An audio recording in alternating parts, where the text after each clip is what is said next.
Na manhã de 8 de maio de 2025, enquanto as famílias na Califórnia serviam café e os sinos do meio-dia em Nova York ainda não soavam, um antigo sinal voltou a abalar os céus de Roma.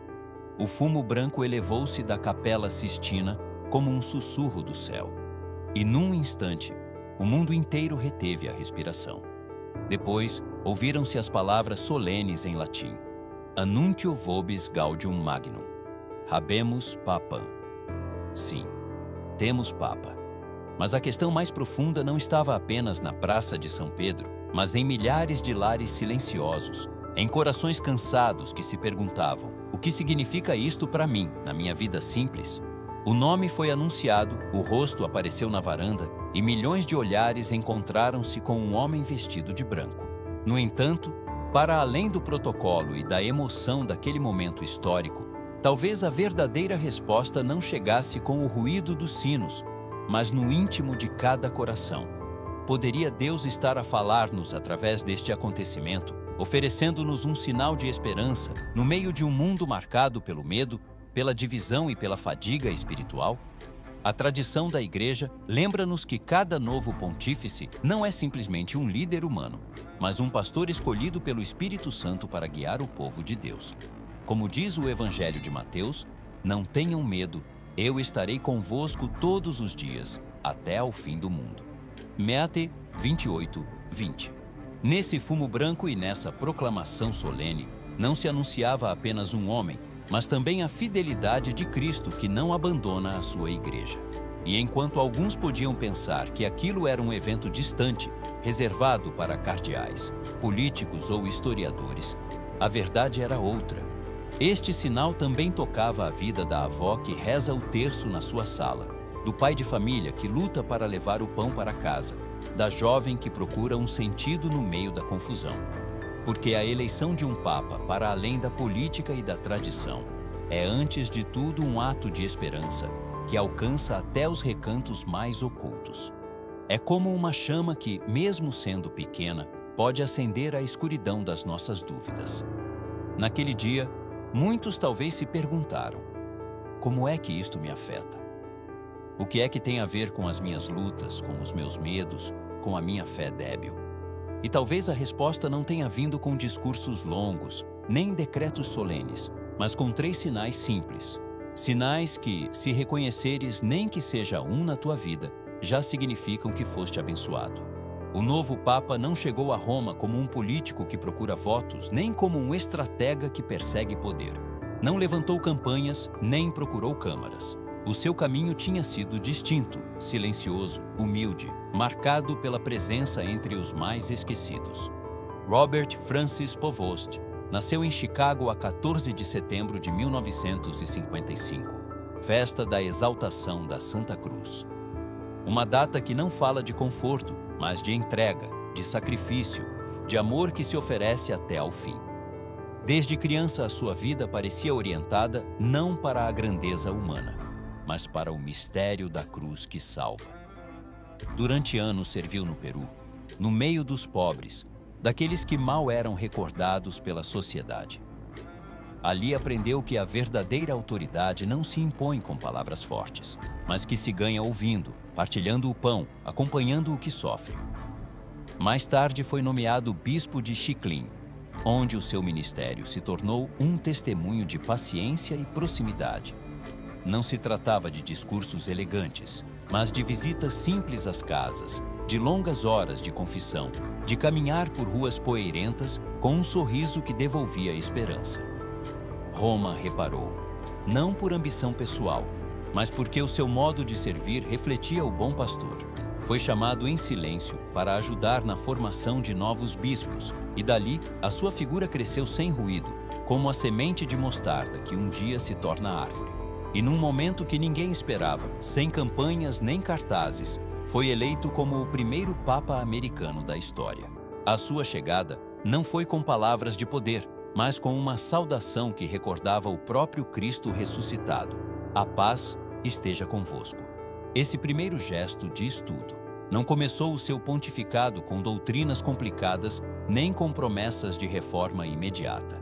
Fê-lo com um dom de que todos precisamos, a paz. e nas suas próprias palavras, citando o Evangelho de João, recordou que era a mesma saudação de Cristo ressuscitado, o bom pastor que dá a vida pelas suas ovelhas.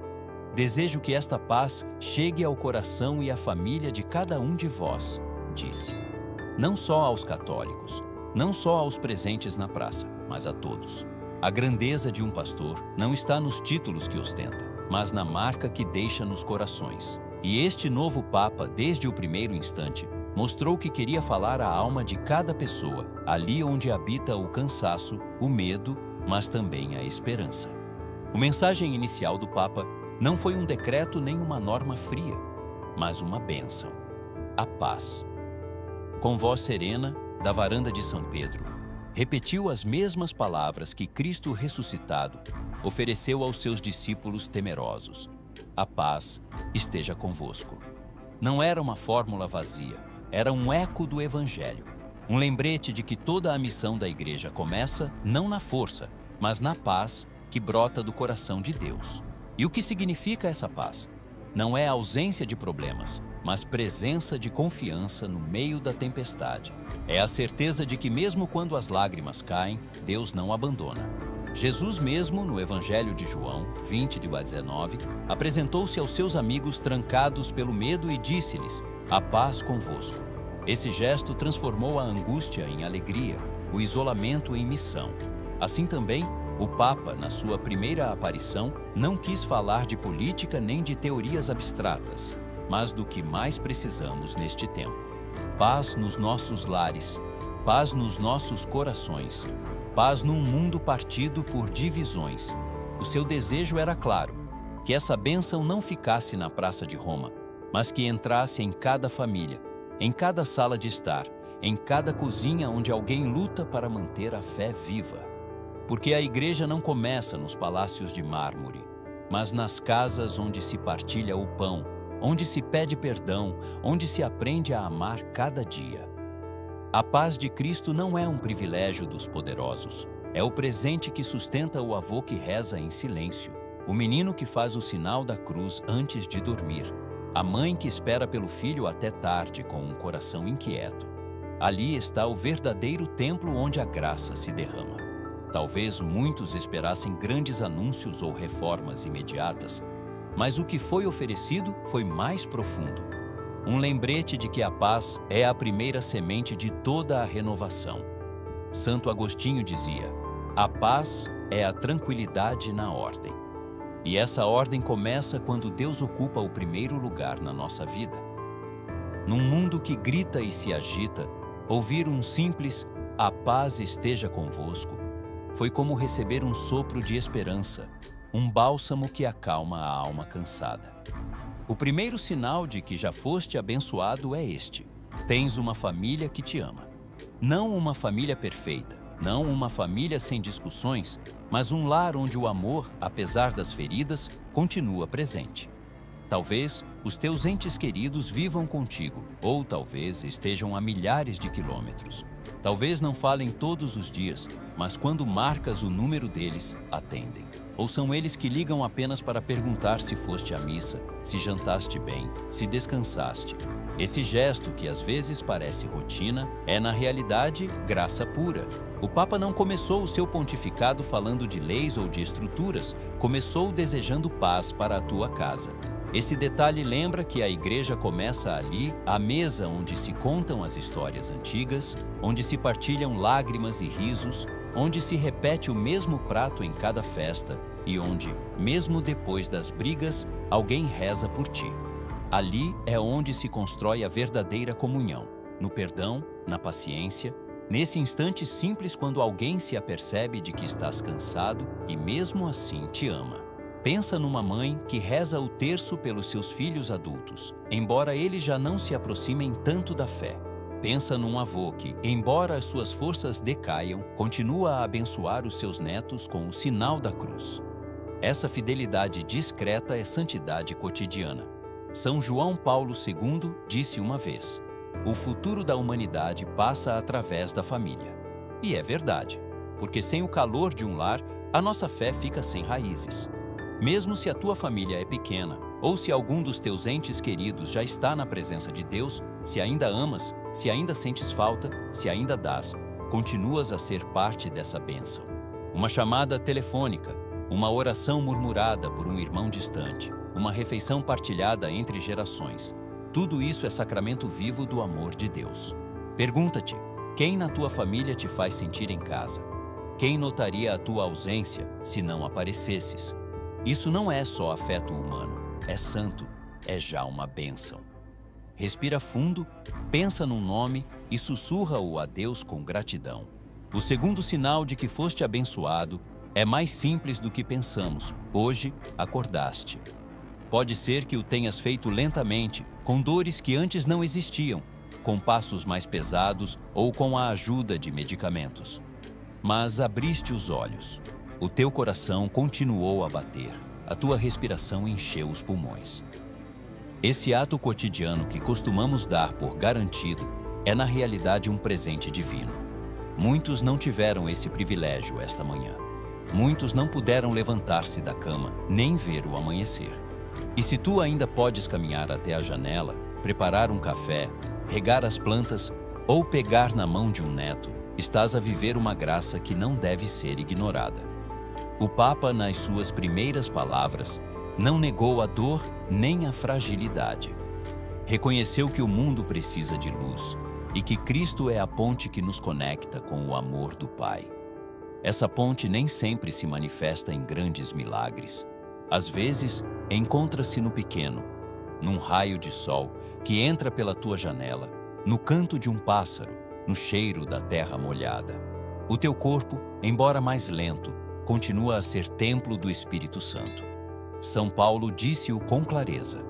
Não sabem que o vosso corpo é templo do Espírito Santo? Benastro Corseise 19.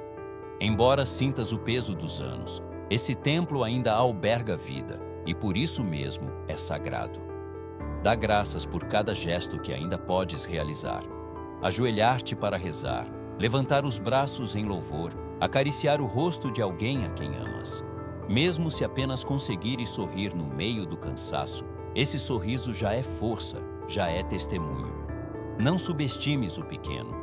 Jesus mesmo disse que o reino dos céus se parece com uma semente de mostarda, diminuta, mas capaz de crescer e dar abrigo.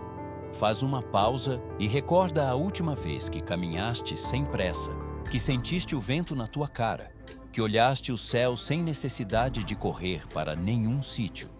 Esse instante foi sagrado, não o esqueças. Agradece hoje pelo teu corpo, pela tua vida, porque enquanto durar, continua a ser um dom santo. Se o teu coração continua a bater, é porque Deus ainda tem um propósito para ti. O terceiro sinal de que já foste abençoado é este: ainda acreditas. Talvez a tua fé não seja a mesma de antes.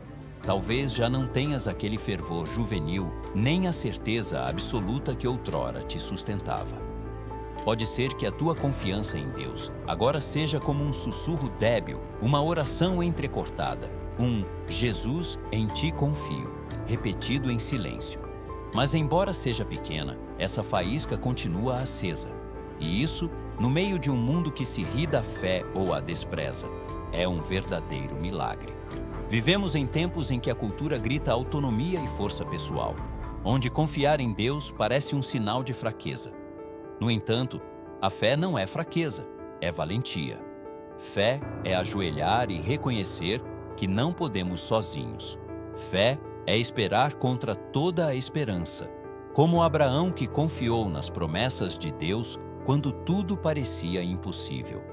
Se ainda fazes o sinal da cruz ao sair de casa, se baixas a cabeça antes de comer, se ainda rezas por alguém embora penses que não servirá de nada, estás a participar de algo eterno.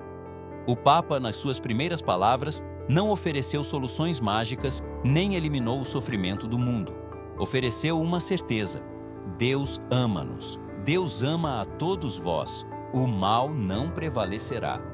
E essas palavras não foram teoria, foram coragem, dirigidas a ti que rezas embora sintas silêncio, a ti que continuas a assistir à missa embora os teus joelhos doam, a ti que amas uma igreja que às vezes te magoa, porque sabes que Cristo nunca o fez. Essa fidelidade simples é prova de que a graça já te habita. Santa Faustina escreveu no seu diário: quanto maior é o pecador, tanto maior é o direito que tem a minha misericórdia. Deus não pede uma fé perfeita, pede um coração aberto. Mesmo uma fresta basta para que a luz entre. E se a tua alma conserva, nem que seja um pequeno espaço para Ele, então já foste escolhido, já foste tocado pela bênção. Lembra-te, um grão de mostarda pode mover montanhas. A tua fé pode parecer frágil, mas aos olhos de Deus é suficiente. Respira fundo, diz uma só oração, embora seja breve. Estás acompanhado, não estás sozinho. Essa faísca no teu interior é o lembrete de que Deus continua contigo. E essa faísca já é uma bênção imensa. Mas não podemos ignorar a realidade. Vivemos num mundo que magoa a fé, que ridiculariza o sagrado, que divide até dentro da própria igreja. Muitos sentem cansaço, desilusão, até raiva, escândalos, injustiças, guerras, solidão. Parece que o mal avança sem travões. No entanto, no meio dessa escuridão, a voz do Papa ressoou com firmeza: o mal não prevalecerá. Estas palavras lembram a promessa de Cristo a Pedro: tu és Pedro, e sobre esta pedra edificarei a minha igreja, e as portas do inferno não a vencerão. Mateus 6,18. Essa é a chave. A dor e o pecado existem, mas não têm a última palavra. O último capítulo é sempre escrito por Deus. O Calvário não foi o fim. O túmulo vazio mudou tudo. A cruz que parecia derrota transformou-se em vitória. Santo Agostinho dizia que Deus permite o mal só porque sabe tirar dele um bem maior. E essa certeza é a que sustenta a Igreja há 2000 anos, apesar de perseguições, divisões e crises. Pensa nos primeiros cristãos que se reuniam nas catacumbas, escondidos por medo de serem assassinados. As suas vozes eram débeis, mas os seus corações estavam acesos. Hoje, 2 milênios depois, continuamos a proclamar o mesmo Evangelho. O que parecia impossível foi sustentado por uma única razão: Cristo vive. Assim também acontece nas nossas vidas. Pode ser que sintas que a tua fé cambaleia, que a tua família sofre, que o teu coração carrega demasiado peso. Mas se Cristo ressuscitou, então o mal não pode vencer-te. O Papa lembra-nos que a Igreja não é um museu de perfeitos, mas um hospital para feridos. Cada ferida, cada queda, cada pecado pode ser curado na misericórdia de Deus. O mundo poderá rir-se da fé, mas essa fé débil continua a ser semente de eternidade. A tentação pode sussurrar que tudo está perdido, mas a verdade é que a vitória já foi ganha na cruz. Não se trata de negar a escuridão, mas de lembrar que a luz é mais forte. São João escreveu com clareza: a luz brilha nas trevas e as trevas não a venceram. João 1:5. E essa luz, embora pareça pequena na tua vida, continua a brilhar. Se ainda rezas, se ainda esperas, se ainda amas, o mal não ganhou. O Papa disse-o com simplicidade e força: a Igreja não pode ser um muro, deve ser uma ponte. Uma ponte que aproxime as pessoas de Deus e que una corações entre si. O Catecismo da Igreja Católica ensina que a Igreja é sacramento da união íntima com Deus e da unidade de todo o gênero humano. CIC 775. Isso significa que a sua missão principal não é levantar barreiras, mas estender caminhos onde antes havia distâncias. Pensemos no que significa uma ponte: 2 margens separadas, um vazio no meio, e de repente uma estrutura que permite o encontro. Assim deve ser a nossa fé: uma ponte entre gerações na família, uma ponte entre culturas que se olham com desconfiança, uma ponte entre corações feridos que precisam de reconciliação. E essa ponte não começa em Roma, nem em grandes catedrais, mas no cotidiano, numa palavra de perdão, num prato partilhado, numa visita a alguém doente. Ali, no pequeno, começa a verdadeira renovação. São Francisco de Assis viveu-o de maneira radical. Em tempos de divisão, ele escolheu ser instrumento de paz, saudando a todos com "O Senhor te dê a paz". Da mesma maneira, cada um de nós é chamado a ser um construtor de pontes. Talvez não possamos mudar o mundo inteiro, mas podemos mudar o ambiente do nosso lar, o tom da nossa conversa, a maneira como olhamos para o vizinho. E esse gesto simples pode tornar-se semente de reconciliação. O Papa convida-nos a deixar de lado as muralhas que levantamos com orgulho, rancor ou indiferença. Quantas vezes convertemos a nossa fé num refúgio fechado, em vez de num caminho aberto? Cristo não veio para fechar, mas para libertar. Ele mesmo tornou-se ponte definitiva entre o céu e a terra, com os seus braços estendidos na cruz. E agora pede-nos o mesmo, que estendamos os braços, não para rejeitar, mas para abraçar. Se hoje escolheres estender uma ponte, com um gesto, uma palavra, um ato de serviço, estarás a viver o Evangelho. Ali, na tua mesa, no teu bairro, na tua paróquia, a igreja torna-se ponte viva que conduz ao amor de Deus. O Papa lembrou-nos que se tiveres nem que sejam destes 3 sinais, uma família que te ama, a força de acordar cada dia ou a faísca de fé ainda acesa, já foste abençoado. Mas essa bênção não está feita para aguardares apenas no teu coração. Como toda a graça de Deus, está chamada a multiplicar-se, a transmitir-se. São Paulo dizia na carta aos Coríntios: o que recebi do Senhor, isso vos transmiti. 1 Cor 11:23. A fé é um presente que se torna maior quando é partilhado. Talvez penses que não tens muito a dar.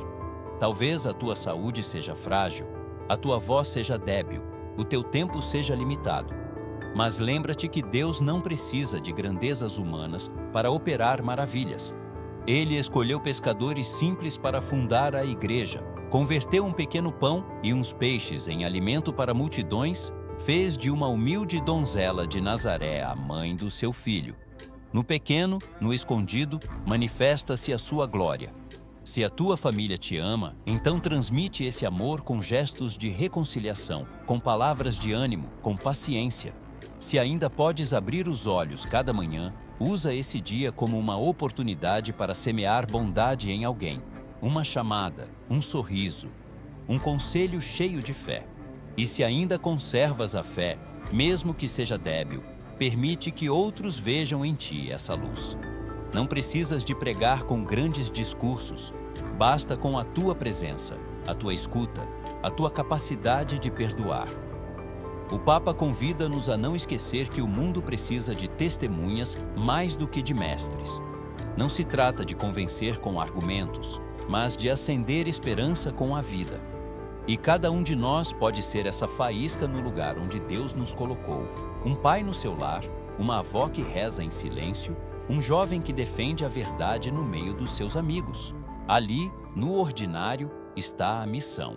Hoje pergunta-te, como posso ser luz para alguém mais? Talvez seja com uma oração, com uma visita, com um gesto de ternura. Não subestimes o pequeno, porque Deus o converte em eterno. Tu és abençoado não só para ti, mas para que sejas bênção na vida de outros. A cena da varanda em Roma foi apenas o início, mas a verdadeira missão começa na tua casa, na tua vida diária. O Papa quis que o primeiro que ouvisses não fosse um plano de governo eclesial, mas um desejo profundo, que a paz de Cristo entre no teu coração e na tua família. E essa paz pode transformar tudo. Talvez nunca estejas numa praça multitudinária, nem num palácio de mármore, mas já estiveste em lugares mais sagrados, ao lado de um ente querido doente, segurando a mão de alguém em luto, ajoelhado em silêncio diante do Santíssimo. Aí também se escreve a história da igreja. Não estás esquecido. Embora às vezes sintas que a tua fé é débil ou que as tuas forças se apagam, Deus continua a olhar para ti com ternura. Continuas a ser importante para Ele, para a igreja, para o mundo. O Papa, ao elevar a sua oração de paz, fê-lo também por ti. Talvez essa oração já tenha chegado à tua vida de formas silenciosas, no sorriso de um neto, no abraço de um amigo, na calma depois da tempestade. Lembra-te, se tens família, se ainda acordas cada manhã, se ainda acreditas nem que seja um pouco, então já foste abençoado. E mais ainda, és chamado a ser bênção para outros. Como disse Jesus, vós sois a luz do mundo. Não se acende uma lâmpada para a pôr debaixo de um cesto, mas sobre o candelabro, Mite 5, 14 e 15. Essa luz pode parecer pequena, mas ilumina mais do que imaginas. Hoje podes dar graças pelo que ainda tens. Respira, pensa num nome. Faz uma oração simples. Senhor, obrigado pelas minhas bênçãos. E depois, partilha-a. Escreve a tua gratidão. Dize-a em voz alta. Transmite-a com os teus gestos. Porque o mundo precisa de testemunhas de esperança, e tu já és uma delas. A viagem não termina em Roma. Começa no teu coração. Vive a fé, a paz e a bênção no cotidiano. E lembra-te sempre, não estás sozinho. Deus caminha contigo, e em cada pequeno sinal de amor, Ele te lembra que és dele.